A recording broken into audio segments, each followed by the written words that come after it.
नमस्कार, आप देख रहे हैं 4 PM। मैं हूं आपके साथ सिमरन। आइए जानते हैं दिन भर की तमाम बड़ी खबरें फटाफट अंदाज में। राजस्थान विधानसभा चुनाव को लेकर तैयारियां हुई और भी तेज। चुनावी प्रचार में बचा सिर्फ एक दिन, सभी बड़े नेता कर रहे हैं जमकर प्रचार। मुख्यमंत्री अशोक गहलोत ने कहा 200 उम्मीदवार लड़ रहे हैं चुनाव, मुझे लगभग 150 जगहों से बुलावा आया है, लेकिन हर जगह जाना नहीं है संभव। कांग्रेस के राष्ट्रीय प्रवक्ता पवन खेड़ा ने दी भाजपा और पीएम मोदी को बड़ी चुनौती। उदयपुर में चुनावी प्रचार के दौरान प्रधानमंत्री मोदी को ललकारा, बोले 7 दिन भी नहीं, सिर्फ 48 घंटे के लिए ईडी और सीबीआई दे दीजिए हमें, फिर प्रधानमंत्री जी को आ जाएंगे सारे रंग नजर। मध्य प्रदेश विधानसभा चुनाव प्रचार में मुख्यमंत्री शिवराज सिंह नहीं दिखा पाए अपना दम, अब जुटे हैं राजस्थान प्रचार में, ताबड़तोड़ कर रहे हैं जनसभाएं। 22 और 23 नवंबर को 2 दिनों में 6 विधानसभाओं में चुनावी सभाओं को करेंगे संबोधित। बिहार के मुख्यमंत्री नीतीश कुमार की अध्यक्षता में किए गए कई अहम फैसले। नीतीश सरकार ने कर्मचारियों को दी बड़ी सौगात। बिहार में सरकारी कर्मचारियों को मिलने वाले डीए में की गई 4% की बढ़ोतरी और रोजगार के लिए अब गरीब व्यक्तियों को मिलेंगे 2 लाख रुपए। साथ ही इस बैठक में किए गए 40 प्रस्ताव पास। पूर्व मुख्यमंत्री जीतन राम मांझी ने जहरीली शराब से मरने वाले मजदूरों के विषय को लेकर मुख्यमंत्री नीतीश कुमार पर हमला बोला, बोले थोड़ी थोड़ी मौत क्यों बांट रहे हैं, जनरल डायर टाइप गोली मार दीजिए। बिहार के अलग अलग जिलों में कुछ संदिग्ध मौतें होने के बाद गरमाई है सियासत।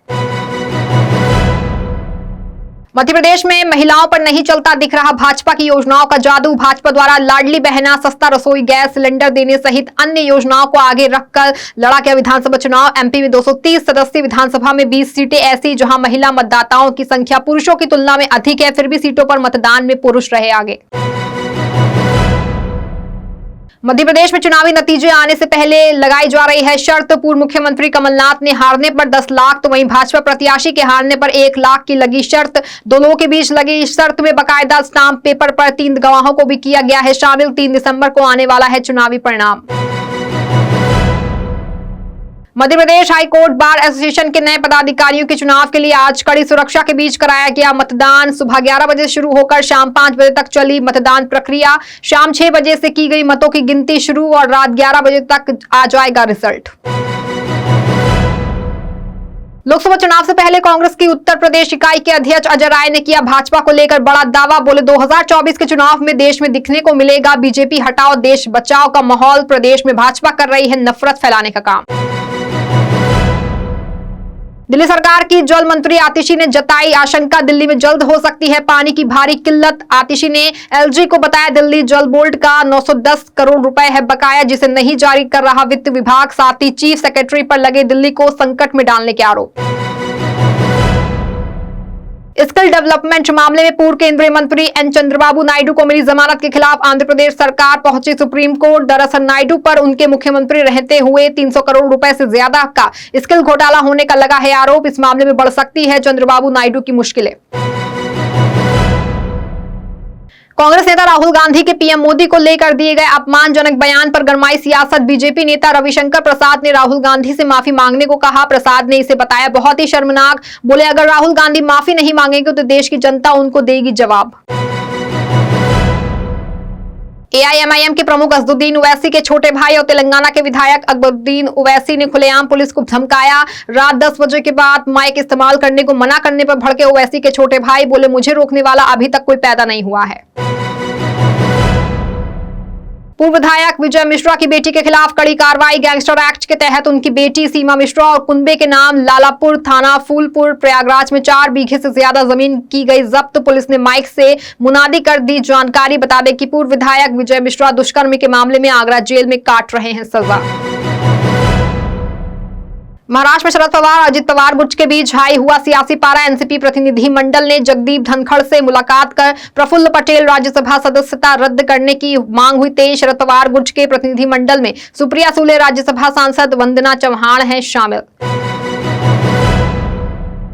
मनी लॉन्ड्रिंग मामले में ईडी द्वारा एजेएल और यंग इंडिया की संपत्तियों को जब्त करने को लेकर भाजपा पर भड़के शिवसेना यूपीटी सांसद संजय राउत ने कहा बीजेपी में भी हैं ऐसे कई केस, लेकिन उन मामलों में नहीं जब्त होगी संपत्ति, क्योंकि जो बीजेपी की वॉशिंग मशीन में आ जाएगा उसकी संपत्ति छूट जाएगी। बेरोजगारी मामले को लेकर के शायराना अंदाज में अपनी ही पार्टी भाजपा पर बरसे पीलीभीत सांसद वरुण गांधी। उन्होंने कहा, तेरी मोहब्बत में हो गए फना, मांगी थी नौकरी, मिला आटा दाल और चना। साथ ही वरुण गांधी ने कहा कि निजीकरण की वजह से प्रदेश में 5 साल में 18 लाख लोगों को नौकरी से हटाया गया। समाजवादी पार्टी के संस्थापक मुलायम सिंह यादव के जन्मदिन पर भव्य स्मारक शिलान्यास समारोह को लेकर समाधि स्थल के पास सजा मंच चाचा शिवपाल सिंह यादव व प्रोफेसर राम गोपाल यादव के साथ पहुंचे सपा अध्यक्ष अखिलेश यादव। सभी ने मुलायम सिंह की समाधि स्थल पर अर्पित की श्रद्धांजलि। कांग्रेस नेता राहुल गांधी ने राजस्थान में आयोजित जनसभा में केंद्र सरकार पर जमकर साधा निशाना। जनसभा को संबोधित करते हुए कहा, जेब कतरा कभी अकेला नहीं आता, 3 लोग होते हैं, एक सामने से आता है, एक पीछे से आता है और एक दूर से देखता है। प्रधानमंत्री नरेंद्र मोदी आपके ध्यान को इधर उधर भटकाने का करते हैं काम। राहुल बोले, वे सामने से टीवी में आते हैं और हिंदू मुस्लिम करके आपको भटकाते हैं। कर्नाटक में कांग्रेस सरकार ने दिया बिजली उपभोक्ताओं को बड़ा गिफ्ट। बिजली की 3 योजनाओं के लाभार्थियों का 389 करोड़ रुपए का बकाया माफ करने का किया गया फैसला। लोकसभा चुनाव में इसका मिल सकता है कांग्रेस पार्टी को भारी फायदा। मध्य प्रदेश में काउंटिंग से पहले बीजेपी कांग्रेस की खास तैयारी। विशेष पाठशाला आयोजित कर प्रत्याशियों को दी जा रही है ट्रेनिंग। अब मतगणना के लिए बनाई जा रही है विशेष प्लानिंग। 3 दिसंबर को होगी मतगणना।